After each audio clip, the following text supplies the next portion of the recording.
Residents, especially the youth in the city of Pomona, have been struggling with mental health issues. However, due to lack of access and awareness to mental health services, the pandemic has significantly worsened this situation.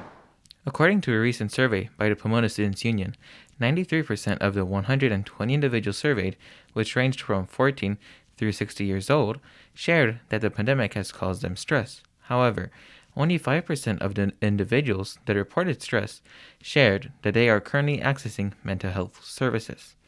In the city of Pomona, this raises many questions.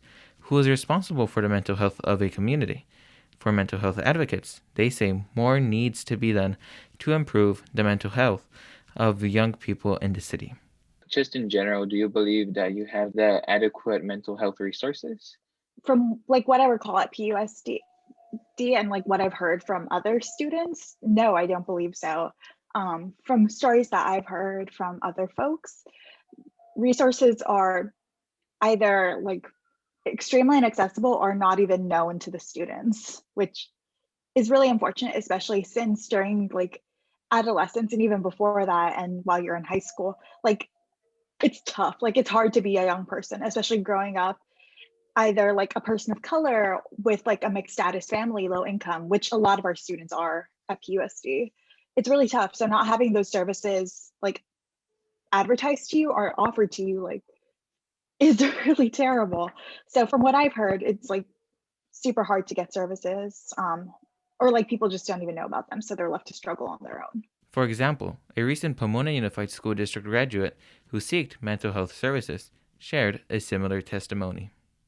But when I have to compare from high school to now, the Pomona district and my high school didn't do a good job. I don't know, maybe if I didn't look in the right places, it could be that. But I also think it shouldn't be something that I have to really look for. It should be something that is broadly known around a campus, and that definitely wasn't it. I reached out to TriCity Mental Health Executive Director Toni Navarro and asked her about her outreach and partnership with the Pomona Unified School District. Overall, the numbers say it's been good because our requests for service are up nearly 30% month over month from last year. And our number of open cases is up, depending on the program, 10% to 27, 28%. So we have more people asking for help and more people coming for help.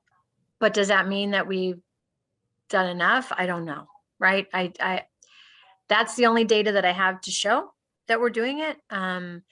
One of our really important indicators is that even in distance learning, our referrals from Pomona Unified of students that need our services is exceeding the numbers we had last year by probably, I think it's up about 10, 15% right now, but it's on pace and exceeding what we did last year. So even in a world where people are having to change the way we do referrals and things like that,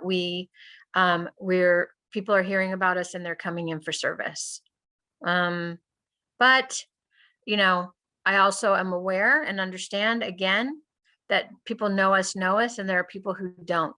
And the things that we have tried to do, if they're not enough, we really rely on our partners and our community allies to tell us, hey, over here, come on over here, this is a place you're missing, or hey, come on over here, this is a place you're missing. Therefore, bringing to question, in reality, how effective is the Pomona Unified School District and Tri-City Mental Health Partnership, given that students spend a majority of their time on school and that previous students have struggled accessing school-based resources and support. However, regardless of the partnership's effectiveness, Tri-City Mental Health and the Pomona Students Union plan on exploring on how to improve their mental health resources and awareness to the youth of the community. With that said, this is Kevin Rodriguez with Seeds of the Pomona. Stay tuned.